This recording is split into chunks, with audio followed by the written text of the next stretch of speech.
بسم الله الرحمن الرحيم الحمد لله رب العالمين والصلاة والسلام على سيدنا محمد وعلى آله وصحبه أجمعين. Nous sommes très proches de ce mois sacré, le mois de Ramadan, et ce mois le plus important, c'est le fait de le jeûner comme Allah subhanahu wa ta'ala nous a prescrit, et d'observer pendant ce mois toutes les règles que le croyant doit observer.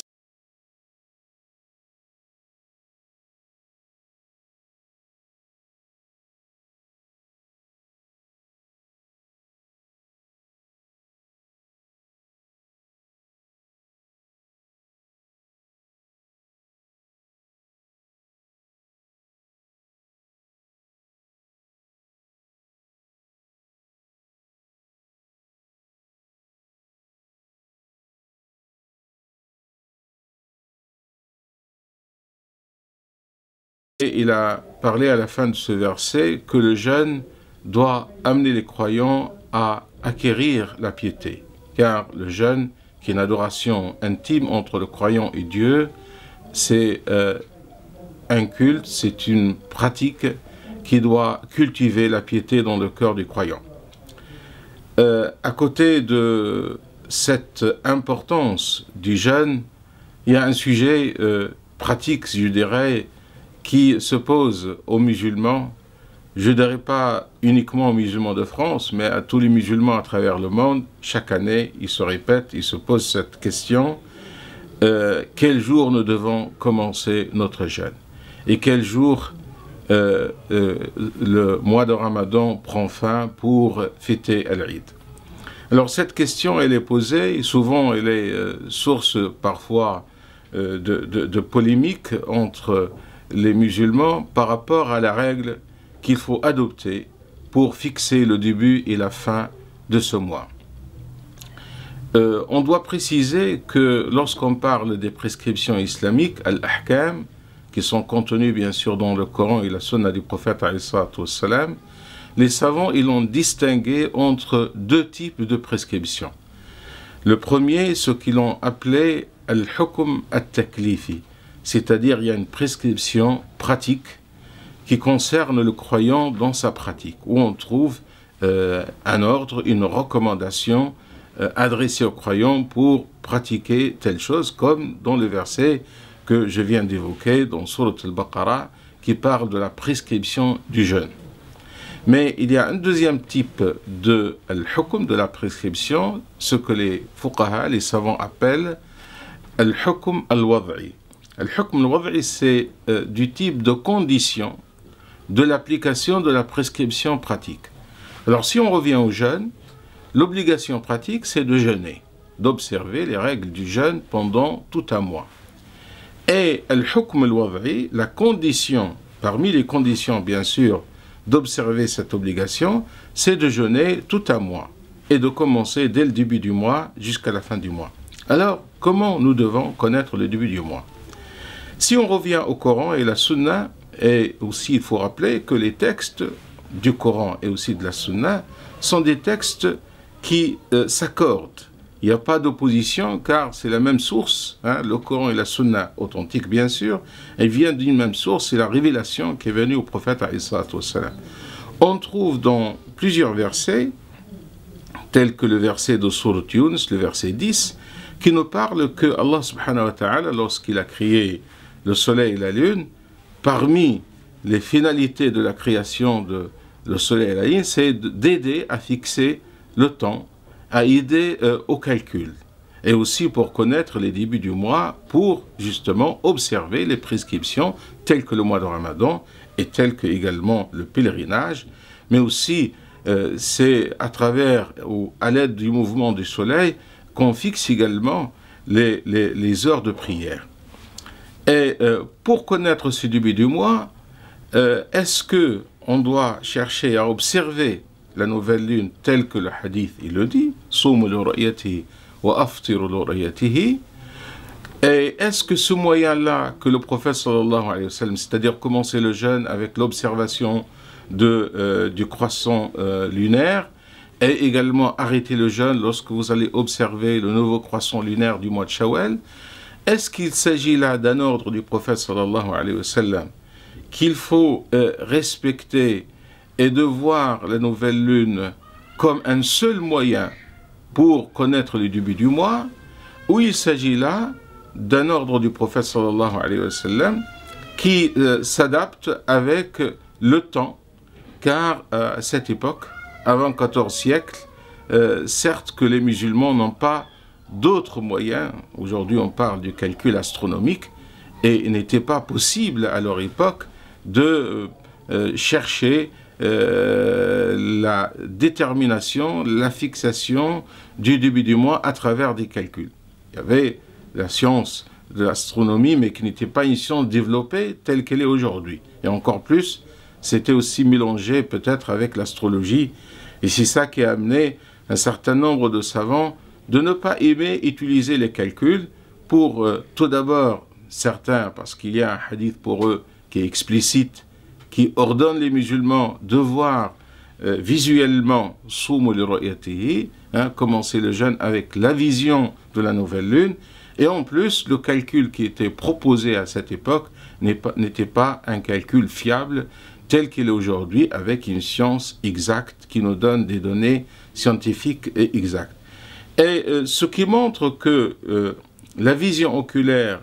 était un moyen adapté à l'époque, c'est que le prophète sallallahu alayhi wa sallam, il a dit dans un autre hadith, et ce hadith il est très important, et il faut rassembler les hadiths pour les comprendre, où il parle de la umma, de la nation, de la communauté de son époque, en disant « Nahnu ummatun ummiya » nous sommes une nation d'illettrés. Ne connaissons pas ni l'écriture, ni le calcul. Le mois, il peut être parfois 29, parfois 30. Et ce hadith, il est important, car le prophète alayhi salatu wassalam, il parle de la réalité de la umma à son époque, qui ne connaissait pas ni l'écriture, ni le calcul, et il dit que le mois de Ramadan, c'est d'ailleurs comme l'habitude des mois lunaires, parfois il peut être 30 jours, parfois il est 29, essayez de voir, et le hadith de Soum li ru'yatihi, il leur montre le moyen qui est à leur portée, c'est le moyen qui était possible à leur époque. Mais l'Umma, si elle va sortir de cette ignorance de l'écriture et du calcul, elle est claire à partir de ce hadith qu'elle peut utiliser ce moyen-là. Et lorsque d'ailleurs le prophète il dit le mois il est parfois 29, parfois 30, il parle de l'incertitude par rapport au mois. Et dans d'autres hadiths, il parle même, si vous allez le voir, peut-être il va être caché, le nouveau croissant avec le nuage. Et dans ce cas-là, essayez de voir faqduru lah. Et le mot aqduru lah,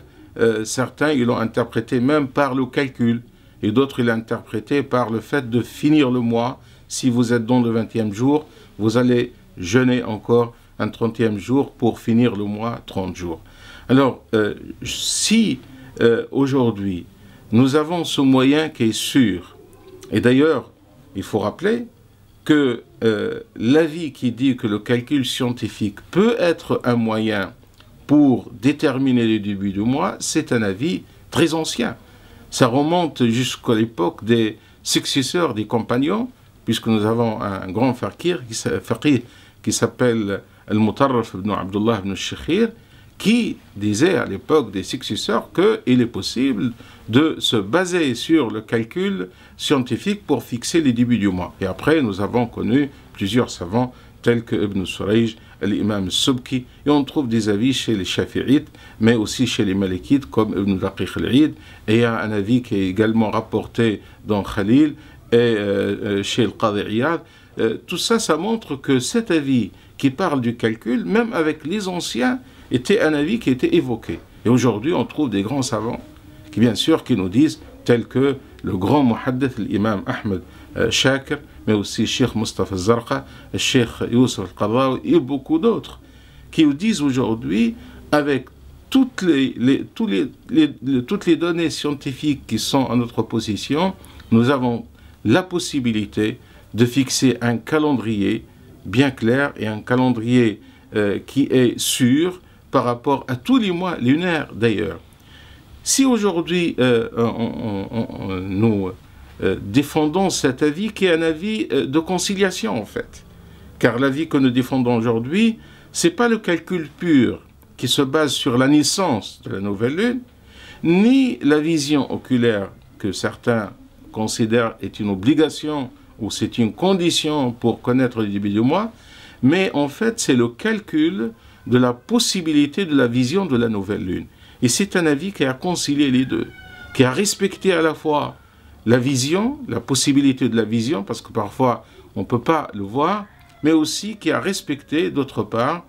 les données scientifiques. Et d'ailleurs les savants nous disent ad-dalil al-qat'i muqaddamun ala ad-dalil al-dhanni. Si vous avez un argument sûr, un argument qui est explicite, un argument qui n'est pas équivoque, il doit devancer tout argument équivoque. Parce qu'aujourd'hui, devant le calcul scientifique, la vision oculaire, elle peut se tromper. Et d'ailleurs, lorsqu'on essaie, les spécialistes ont étudié, beaucoup de fois on se trompait justement par rapport à la vision annoncée. Mais surtout aussi, derrière l'adoption du calcul scientifique, il y a un intérêt. Et nous savons tous que Sharia elle est basée également sur l'intérêt. L'intérêt des musulmans aussi, aujourd'hui, pour avoir un calendrier défini préalablement, qui va les aider tout d'abord pour bien préparer leurs pratiques culturelles et notamment la célébration de la fête de l'Eid. Les musulmans dans plusieurs villes aujourd'hui de France se trouvent à la fin de ce mois pour célébrer la fête de l'Eid obligés de chercher des salles plus grandes et pour réserver ces salles, pour les avoir. Un calendrier défini préalablement, ça va aider beaucoup à l'organisation de la vie religieuse et pratique des musulmans. Alors c'est pour cette raison que nous considérons aujourd'hui, il est temps que les musulmans de France, à l'instar d'ailleurs des musulmans d'Allemagne, qui depuis plusieurs années aujourd'hui, leur calendrier est fixé à la base du calcul scientifique, mais aussi des pays musulmans tels que la Turquie. Toutes les communautés musulmanes dans les pays de l'Europe de l'Est adoptent également la même règle, et je pense que c'est aujourd'hui la règle qui va finir avec ces divergences. Si nous allons adopter aujourd'hui ce calcul scientifique, nous allons vraiment finir avec toutes ces divergences qui reviennent tous les ans autour de la question quand est-ce que le mois de Ramadan doit commencer et quand est-ce qu'il va finir.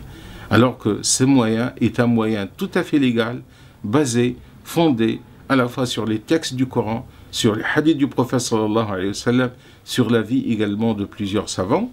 tout en reconnaissant l'autre avis qui veut s'attacher avec la vision. Mais comme j'ai dit tout à l'heure, si on essaie de voir quels sont les intérêts derrière l'adoption du calcul scientifique, nous trouvons beaucoup de points qui vont donner à tarjih, c'est-à-dire la préférence par rapport à ce choix. نسأل الله سبحانه وتعالى أن يهدينا إلى الخير وإلى الصواب, que Dieu nous guide, Inch'Allah, sur la bonne voie et qu'il agrée, Inch'Allah, notre jeûne et notre adoration. Wassalamu alaikum wa rahmatullahi wa barakatuh.